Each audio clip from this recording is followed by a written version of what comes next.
विधानसभा निवडणुकीचं मतदान पार पडलंय। मतदानाचा दिवस म्हणजे राजकीय नेत्यांना आणि उमेदवारांना अत्यंत ताण तणावात समजला जातो।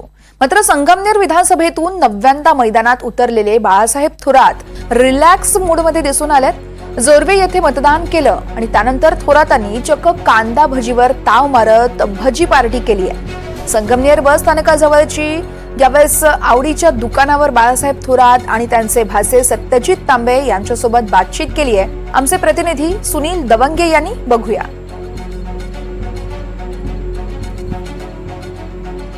9व्या वेळेस मी उमेदवारी करतोय आणि 8 वेळेस जर आपण पाहिलं गुगलवर सुद्धा पाहू शकता आपण की प्रत्येक वेळेस मताधिक्य माझं वाढतं राहिले। चांगलं मताधिक्य लोकांनी दिले। 50,000च्या वरच राहिलोय कायम। राहील, चांगलं राहील। मी त्याचं कशाला बसायचं अंदाज करत, चांगलं राहील। आपण पाहतोय प्रचार असेल, सभा असतील, या सगळ्यातून खरं तर वेळ काढून यावेळेस बाळासाहेब थोरात यांनी मतदान झाल्यानंतर भजी पार्टी केल्याचं बघायला मिळतंय। संगमनेर विधानसभेतून ते 90व्या मैदानात आहेत।